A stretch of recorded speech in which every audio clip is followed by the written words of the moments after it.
ಮಳೆಗಾಲ ಪ್ರಾರಂಭ ಆಗುತ್ತಿರುವ ಹಿನ್ನೆಲೆಯಲ್ಲಿ ಕಲಬುರಗಿ ಜಿಲ್ಲೆಯ ಜನರಿಗೆ ಆರೋಗ್ಯದ ಸುರಕ್ಷತೆಗಾಗಿ ಕಲಬುರಗಿ ಜಿಲ್ಲಾ ಕುಟುಂಬ ಕಲ್ಯಾಣ ಇಲಾಖೆ ಅಧಿಕಾರಿಗಳಾದ ಡಾಕ್ಟರ್ ಅತ್ತಿಕಾಂತ ವಿ ಸ್ವಾಮಿ ಅವರು ಕೆಲವು ಸಲಹೆಗಳನ್ನು ನೀಡಿದ್ದಾರೆ. ಎಲ್ಲರಿಗೂ ನಮಸ್ಕಾರ.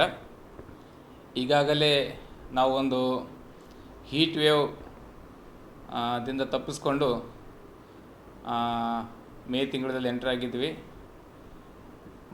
ಸಾಕಷ್ಟು ಬಿಸಿಲಿನಿಂದ ನೊಂದು ಈಗ ಕೆಲವು ದಿನಗಳಿಂದ ಮಳೆ ಬೀಳ್ತಾ ಇದೆ. ತಣ್ಣನೆ ವಾತಾವರಣ ಎಲ್ಲ ಕಡೆ ಇದೆ.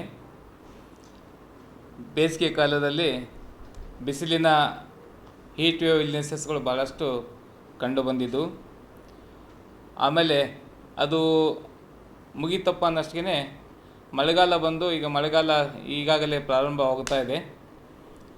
ಈಗ ನೀರಿನ ಮೂಲಗಳಿಂದ ವಾಟರ್ ಬಾರ್ನ್ ಡಿಸೀಸಸ್ ನಾವೇನು ಅಂತೀವಲ್ಲ, ಆ ಡಿಸೀಸ್ಗಳು ಬರುವ ಸಾಧ್ಯತೆಗಳು ಭಾಳಷ್ಟು ಇರ್ತವೆ. ಅದರಲ್ಲಿ ಪ್ರಮುಖವಾಗಿ ಒಂದು ಗ್ಯಾಸ್ಟ್ರೋಎಂಟರಿಟಿಸ್ ಅಂತೀವಿ ನಾವು, ವಾಂತಿ ಭೇದಿ ಪ್ರಕರಣಗಳು, ಆಮೇಲೆ ಟೈಫಾಯ್ಡ್ ಡಿಸೀಸ್ಗಳು, ಕಾಮಾಲೆ ರೋಗಗಳು, ಇಂಥವು ನೀರಿನಿಂದ ಬರುವಂಥ ರೋಗಗಳು. ಆಮೇಲೆ ಈ ಸಂದರ್ಭದಲ್ಲಿ ಅಲ್ಲಿ ನೀರು ನಿಂತುಕೊಂಡು ವೆಕ್ಟರ್ ಬಾರ್ನ್ ಡಿಸೀಸಸ್ಗಳು ಕೂಡ ಹೆಚ್ಚಾಗ ಸಂಭವ ಇರ್ತದೆ. ವೆಕ್ಟರ್ ಬಾರ್ನ್ ಡಿಸೀಸಲ್ಲಿ ಪ್ರಮುಖವಾಗಿ ಬರೋದು ಅಂತಂದರೆ ಡೆಂಗ್ಯೂ ಫೀವರ್ಸ್ ಅಂತ, ಆಮೇಲೆ ಚಿಕನ್ಗುನ್ಯಾ ಫೀವರ್, ಆಮೇಲೆ ಮಲೇರಿಯಾ ಕೂಡ ಜಾಸ್ತಿ ಆಗ್ತಾ ಇರ್ತದೆ. ಸೊ ಅದಕ್ಕಾಗಿ ನಾವು ಸ್ವಲ್ಪ ಮುಂಜಾಗ್ರತಾ ಕ್ರಮಗಳನ್ನು ನಾವೆಲ್ಲ ಕೈಗೊಳ್ಳಬೇಕಾಗ್ತದೆ. ಈಗಾಗಲೇ ಕೇರಳದಲ್ಲಿ ಮಾನ್ಸೂನ್ ಮುನ್ಸೂಚನೆ ಬಂದಿದೆ. ಅಲ್ಲಿ ಬಂದ ನಂತರ 15 ದಿವಸದಲ್ಲಿ ನಮ್ಮ ಕಡೆ ಎಲ್ಲ ಮಾನ್ಸೂನ್ ಸ್ಟಾರ್ಟ್ ಆಗ್ತದೆ ಅಂತ ಎಲ್ಲ ಕಡೆ ಹವಾಮಾನ ಇಲಾಖೆ ವರದಿ ಮಾಡಿದೆ.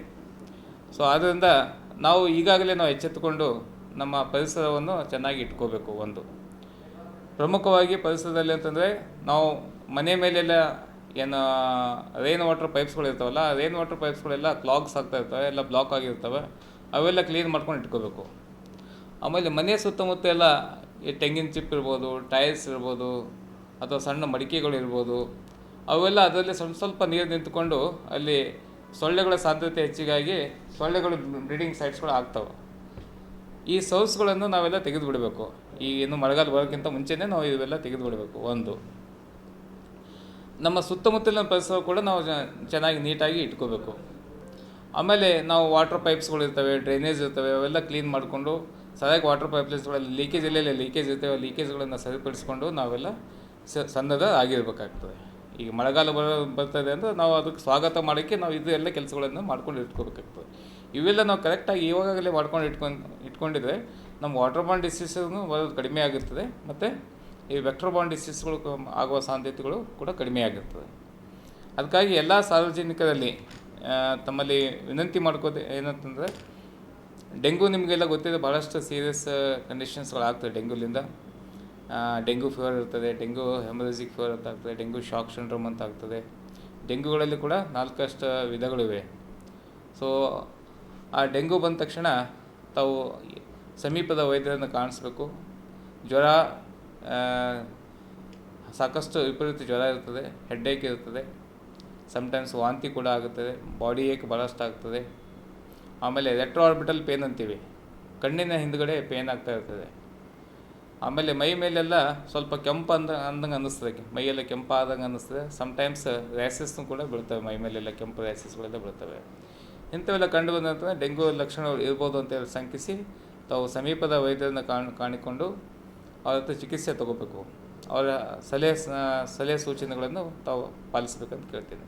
ಆಮೇಲೆ ಇನ್ನೊಂದೇನಪ್ಪ ಅಂತಂದರೆ, ಡೆಂಗ್ಯೂ ಜ್ವರ ಬರ್ತದೆ 3 to 7 days ಅಷ್ಟೇ ಇರ್ತದೆ ಜ್ವರ ಇದ್ದಾಗ. ಆವಾಗ ಜ್ವರ ಕಡಿಮೆ ಆದ ತಕ್ಷಣ ತಾವೆಲ್ಲ ಆಸ್ಪತ್ರೆಯಿಂದ ಬಿಡುಗಡೆ ಹೊಂದಿ ನಾವು ಮನೆಗೆ ಹೋಗಬೇಕು, ಜ್ವರ ಕಡಿಮೆ ಆಗಿದೆ ಅಂತ ತಾವೆಲ್ಲ ಅಂದ್ಕೋಬೋದು. ಬಟ್ ಡೆಂಗ್ಯೂ ಜ್ವರ ಕಡಿಮೆ ಆದಮೇಲೆ ಕ್ರಿಟಿಕಲ್ ಫೇಸ್ ಅಂತ ಸ್ಟಾರ್ಟ್ ಆಗ್ತದೆ. ಕ್ರಿಟಿಕಲ್ ಫೇಸ್ದಲ್ಲಿ ಸಾಕಷ್ಟು ಕಾಂಪ್ಲಿಕೇಶನ್ಸ್ ಆಗೋ ಸಾಧ್ಯತೆಗಳು ಭಾಳಷ್ಟು ಇರ್ತದೆ. ಸಮ್ಟೈಮ್ಸ್ ಪ್ಲೇಟ್ಲೆಟ್ ಎಲ್ಲ ಭಾಳಷ್ಟು ಕಡಿಮೆ ಆಗ್ತದೆ. ಆಮೇಲೆ ಅಲ್ಲಿ ಬಾಡಿಯಲ್ಲಿ ನೀರು ತುಂಬ್ಕೋದಾಗ್ತದೆ. ಇಂಥವೆಲ್ಲ ಆಗಿ ಡೆಂಗ್ಯೂ ಕ್ರಿಟಿಕಲ್ ಫೇಸ್ ಅಂತ ಅಂತೀವಿ. ಆವಾಗ ಜಾಸ್ತಿ ಪ್ಲೇಟ್ಲೆಟ್ ಎಲ್ಲ ಕಡಿಮೆ ಆಗಿ ಮಲ್ಟಿ ಆರ್ಗನ್ ಫೇಲ್ಯೂರ್ ಆಗೋ ಚಾನ್ಸಸ್ ಭಾಳಷ್ಟು ಇರ್ತದೆ. ಲೀಕೇಜಲ್ಲಾಗಿ ಹೈಪೋಟೆನ್ಷನ್, BP ಕಡಿಮೆಯಾಗಿ ಕಾಂಪ್ಲಿಕೇಶನ್ಸ್ ಆಗೋ ಚಾನ್ಸಸ್ ಇರ್ತದೆ. ಆಮೇಲೆ ಇದಕ್ಕೆ ನಾವೆಲ್ಲ ಚಿಕಿತ್ಸೆ ತಗೊಂಡು ನಾವು ಮುಂದೆ ಹೋದಾಗ ರಿಕವರಿ ಫೇಸ್ ಅಂತ ಇರ್ತದೆ. ರಿಕವರಿ ಫೇಸಲ್ಲಿ ಎಲ್ಲ ಪ್ಲೇಟ್ಲೆಟ್ ಇನ್ಕ್ರೀಸ್ ಆಗ್ತದೆ, ಮತ್ತು ಬಿಳಿ ರಕ್ತ ಕಣಗಳು ಹೆಚ್ಚಿಗೆ ಆಗ್ತಾ ಹೋಗ್ತವೆ, ಹೋಗಿ ಮನುಷ್ಯ ನಾರ್ಮಲ್ ಸ್ಟೇಜಿಗೆ ಬಂದುಬಿಡ್ತಾನೆ. ಆ ಸ್ಟೇಜಲ್ಲಿ ಕೂಡ ಸಮ್ಟೈಮ್ಸು ಕಾರ್ಡಿಯಕ್ ಇನ್ಫೆಕ್ಷನ್ ಆಗೋ ಚಾನ್ಸಸ್ ಭಾಳಷ್ಟು. ಕಾರ್ಡಿಯೋಮಯೋಪತಿ ಅಂತೀವಿ, ಅಥವಾ ಎನ್ಸೆಫ್ಲೈಟಿಸ್ ಅಂತೀವಿ, ಇಂಥವೆಲ್ಲ ಆಗೋ ಚಾನ್ಸಸ್ಸು ಭಾಳಷ್ಟು ಇರ್ತದೆ. ಸೊ ನಂದು ಹೇಳೋದಂತ ವೈದ್ಯ ಸಲಹೆ ತೊಗೊಂಡು ತಾವೆಲ್ಲ ಮುಂದುವರಿಬೇಕು ಇಂಥ ಡೆಂಗ್ಯೂ ಫೀವರ್ ಬಂದಾಗ ಅಂತ. ಸೇಮ್ ಟೈಪು ಚಿಕನ್ಗುನ್ಯಾ ಕೂಡ ತಮಗೆಲ್ಲ ಗೊತ್ತಿದೆ. ಇದು ಕೂಡ ಏಡಿಸ್ ಈಜಿಪ್ತಿ ಸೊಳ್ಳೆ ಅಂತ ಬರ್ತದೆ. ಏಡಿಸ್ ಈಜಿಪ್ತಿ ಸೊಳ್ಳೆ ಕಡಿದ್ರೆ ನಮಗೆ ಚಿಕನ್ಗುನ್ಯಾ ಆಗುತ್ತೆ. ಚಿಕನ್ಗುನ್ಯಾ ಆದಾಗ ಏನಾಗುತ್ತೆ ಅಂತಂದರೆ ಭಾಳಷ್ಟು ಅಲ್ಲಿ ಕೂಡ ವಿಪರೀತ ಜ್ವರ ಬಂದುಬಿಡ್ತದೆ. It's very difficult to differentiate between dengue fever and chikungunya fever. So chikungunya ಫೀವರ್ದಲ್ಲಿ ಭಾಳಷ್ಟು ಬಾಡಿ ಹೇಗಿರ್ತದೆ, ಆರ್ಥಲ್ಜಿಯಾ ಜಾಸ್ತಿ ಇರ್ತದೆ. ಆರ್ಥಲ್ಜಿಯಾ ಅಂದರೆ ಕೀಲು ನೋವು ಭಾಳಷ್ಟು ಇರ್ತದೆ. ಕೀಲು ನೋವು, ಮಸಲ್ ನೋವು ಭಾಳಷ್ಟು ಇರ್ತದೆ. ಆಮೇಲೆ ಈಗ ಕೂತ್ಕೊಂಡಿಂದ ಸಡನ್ನಾಗಿ ಬಂದುಬಿಡ್ತದೆ. ಅದು ಸಡನ್ನಾಗಿ ಬಂದುಬಿಟ್ಟು ನೀವು ಸಪೋಸ್ ಟಾಯ್ಲೆಟ್ಗೆ ಮನುಷ್ಯ ಕೂತಿದ್ರೆ ಅಂದರೆ ಟಾಯ್ಲೆಟಿಂದ ಎದ್ದೇಳಿಕೆ ಆಗೋಲ್ಲ ಅಂಥ ಪರಿಸ್ಥಿತಿ. ಒಂದು ಬಾವಿಲಿಂದ ನೀರು ತೆಕ್ಕೋತಾ ಇದ್ದಂದ್ರೆ ನೀರಲ್ಲಿ ಅದು ಒಳಗೆ ಬಿದ್ದು ಬಿಡ್ತದೆ. ಕೈ ಅವನಿಗೆ ಹಗ್ಗದಿಂದ ಎಳ್ಕೊಳ್ಳೋಕ್ಕೆ ಆಗೋಲ್ಲ, ಸಡನ್ ಬಂದುಬಿಡ್ತದೆ ಅದು ಚಿಕನ್ಗುನ್ಯಾ. ಸೊ ಇದು ಚಿಕನ್ಗುನ್ಯಾ ಅಂತ ತಾವು ಸಂಖ್ಯೆ ಮಾಡಿಕೊಂಡು ತಾವು ಸಮೀಪದ ವೈದ್ಯರನ್ನು ಕಾಣ್ಕೊಂಡಿದ್ರೆ ಇದು ಚಿಕಿತ್ಸೆ ಸಿಗುತ್ತದೆ. ಆಮೇಲೆ ಇದು ಡೆಂಗ್ಯೂಗೆ ಟೆಸ್ಟ್ ಮಾಡಲಿಕ್ಕೆ ನಾವು ಸ್ವಲ್ಪ ಬ್ಲಡ್ ಟೆಸ್ಟ್ಗಳಿವೆ. CBC ಮಾಡ್ತೀವಿ, ಮತ್ತು ಲಿವರ್ ಫಂಕ್ಷನ್ ಟೆಸ್ಟ್ ಎಲ್ಲ ಮಾಡ್ತೀವಿ. ಅದರಲ್ಲಿ ಅದು ನೋಡಿಕೊಂಡು ಡೆಂಗ್ಯೂ ಇರ್ಬೋದು ಅಂತ ಸಂಖ್ಯೆ ವ್ಯಕ್ತಪಡಿಸ್ತೀವಿ. ಅದು ಕನ್ಫರ್ಮೇಷನ್ ಮಾಡೋದು ಅಂತಂದರೆ ಒಂದು 2 ಲ್ಯಾಬ್ ಇವೆ. ಕಲಬುರಗಿ ಡಿಸ್ಟಿಕ್ದಲ್ಲಿ 2 ಲ್ಯಾಬ್ ಇವೆ. ಒಂದು ವೈರಾಲಜಿ ಲ್ಯಾಬ್ ಅಂತ ಜಿಮ್ಸ್ ಆಸ್ಪತ್ರೆಯಲ್ಲಿದೆ, ಇನ್ನೊಂದು DPS ಲ್ಯಾಬ್ ಅಂತ ಅಲ್ಲಿ ಅದೂ ಕೂಡ ಜಿಮ್ಸ್ ಆಸ್ಪತ್ರೆ ಆವರಣದಲ್ಲೇ ಇದೆ. ಈ 2 ಲ್ಯಾಬಲ್ಲಿ ನಾವು ಇದು ಕನ್ಫರ್ಮೇಟರಿ ಟೆಸ್ಟ್ ಆಗ್ತವೆ. ಬೇರೆ ಎಲ್ಲಿಯೂ ಕಲಬುರಗಿ ಡಿಸ್ಟಿಕ್ದಲ್ಲಿ ಯಾವ ಪ್ರೈವೇಟ್ದಲ್ಲಿ ಇಲ್ಲ, ಯಾವುದು ಗೌರ್ಮೆಂಟ್ದಲ್ಲಿ ಇಲ್ಲ, ಇವೆರಡು ಬಿಟ್ಟಿದೆ. ಸೊ ಅದಕ್ಕಾಗಿ ಇದು ಬೇರೆ ಯಾವುದು ಟೆಸ್ಟ್ ಮಾಡ್ಕೊಳ್ಳಾರ್ದಾಗ ಇದು ಟೆಸ್ಟ್ ಅಂತ ಮಾಡ್ಕೋಬೇಕು. This is confirmatory MAC ELISA test ಅಂತ ಅಂತೀವಿ. ಇದು ಎಲಿಸಾ ಟೆಸ್ಟು. ಆಮೇಲೆ ಚಿಕನ್ಗುನ್ಯಾ ಕೂಡ ನಾವು ಕ್ಲಿನಿಕಲ್ ಡಯಾಗ್ನೋಸಿಸ್ ಇದೆ, ಡೈರೆಕ್ಟ್ಲಿ ಡಯಾಗ್ನೋಸ್ ಮಾಡ್ಬೋದು. ಇದು ಕೂಡ ಎಲಿಸಾ ಟೆಸ್ಟ್ ಮಾಡಿ ನಾವು ಕಂಡಿಡ್ತೀವಿ. ಯಾವ ಡೆಂಗ್ಯೂ ಕಡೆದು ಸ್ಯಾಂಪಲ್ ಕಳಿಸ್ತೀವಲ್ಲ ಅದು ಆವಾಗ ಚಿಕನ್ಗುನ್ಯಾ ಟೆಸ್ಟ್ನು ಮಾಡ್ತೀವಿ. ಚಿಕನ್ಗುನ್ಯಾ ಕಡೆದು ಕಳಿಸಿದ ಸ್ಯಾಂಪಲ್ಲು ನಾವು ಡೆಂಗ್ಯೂ ಟೆಸ್ಟ್ನು ಮಾಡ್ತೀವಿ. ಎರಡೂ ಕೂಡ ಟೆಸ್ಟ್ ಮಾಡ್ತೀವಿ ನಾವು. ಸೊ ಇದು this is about dengue and chikungunya. ಆಮೇಲೆ ಟೈಫಾಯ್ಡ್ ಫೀವರ್ ನಿಮಗೆಲ್ಲ ಗೊತ್ತಿದೆ. ಅದಕ್ಕಾಗಿ ಟೈಫಾಯ್ಡು ಮತ್ತು ಕಾಮಾಲೆ ರೋಗ, ಆಮೇಲೆ ವಾಂತಿ ಭೇದಿ, ಎಲ್ಲ ರೋಗಕ್ಕೂ ಕೂಡ ನಾವು ನೀರು ಕಾಸಿ ತಣ್ಣಗೆ ಮಾಡಿ ಕುದಿಸಿ ತಣ್ಣಗೆ ಮಾಡಿ ಕುಡಿತಿದ್ರೆ ಇವು ಯಾವ ರೋಗ ಬರೋದಿಲ್ಲ. ವಾಟರ್ ಬಾಟೀಸ್ ಈ ಮಳೆಗಾಲ ಹೋಗೋ ತನಕ ಎಲ್ಲರೂ ಸಾರ್ವಜನಿಕರು ನೀರನ್ನು ಕುದಿಸಿ ಆರಿಸಿ ಕುಡಿಯೋದು ಭಾಳಷ್ಟು ಉತ್ತಮ. ಯಾವುದೂ ಕಾಯಿಲೆ ವಾಟರ್ ಬಾರ್ನ್ ಡಿಸೀಸ್ಗಳು ಬರೋದಿಲ್ಲ ಅಂತ ನಾನು ಹೇಳ್ತೇನೆ. ಪ್ರಕಟಣೆ.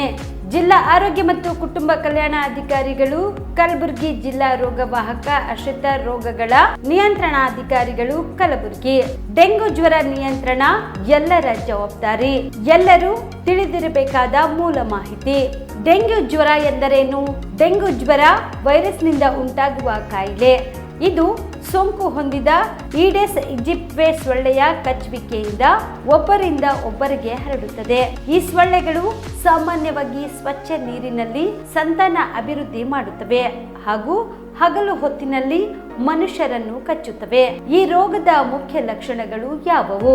ಇದ್ದಕ್ಕಿದ್ದಂತೆ ತೀವ್ರ ಜ್ವರ, ವಿಪರೀತ ತಲೆನೋವು, ಕಣ್ಣುಗಳ ಹಿಂಭಾಗ ನೋವು, ಮಾಂಸಖಂಡ ಮತ್ತು ಕೀಲುಗಳಲ್ಲಿ ವಿಪರೀತ ನೋವು ಕಾಣಿಸಿಕೊಳ್ಳುವುದು ಈ ರೋಗದ ಪ್ರಮುಖ ಲಕ್ಷಣಗಳು. ತೀವ್ರ ಸ್ಥಿತಿಯಲ್ಲಿ ಬಾಯಿ, ಮೂಗು ಮತ್ತು ವಸಡುಗಳಿಂದ ರಕ್ತಸ್ರಾವ ಹಾಗೂ ಚರ್ಮದ ಮೇಲೆ ಅಲ್ಲಲ್ಲಿ ರಕ್ತಸ್ರಾವದ ಗುರುತುಗಳು ಕಾಣಿಸಿಕೊಳ್ಳುತ್ತವೆ. ಈ ರೋಗಕ್ಕೆ ಚಿಕಿತ್ಸೆ ಏನು? ಡೆಂಗ್ಯೂ ಜ್ವರಕ್ಕೆ ಯಾವುದೇ ನಿರ್ದಿಷ್ಟ ಔಷಧಿ ಹಾಗೂ ಲಸಿಕೆ ಇರುವುದಿಲ್ಲ. ರೋಗದ ಲಕ್ಷಣಗಳಿಗನುಸಾರವಾಗಿ ವೈದ್ಯರಿಂದ ಸೂಕ್ತ ಚಿಕಿತ್ಸೆ ಪಡೆಯಬಹುದು. ಇಂತಹ ಲಕ್ಷಣಗಳು ಕಂಡು ಬಂದರೆ ತಕ್ಷಣ ಹತ್ತಿರದ ಸರ್ಕಾರಿ ಆಸ್ಪತ್ರೆ, ಪ್ರಾಥಮಿಕ ಆರೋಗ್ಯ ಕೇಂದ್ರದ ವೈದ್ಯರಲ್ಲಿ ಪರೀಕ್ಷಿಸಿಕೊಂಡು ಸೂಕ್ತ ಚಿಕಿತ್ಸೆಯನ್ನು ಪಡೆಯಬಹುದು. ಈ ರೋಗದ ನಿಯಂತ್ರಣ ಹೇಗೆ? ಸೊಳ್ಳೆಗಳ ನಿಯಂತ್ರಣ ಒಂದೇ. ಡೆಂಗ್ಯೂ ರೋಗದ ಹತೋಟಿಗೆ ಮುಖ್ಯ ವಿಧಾನ.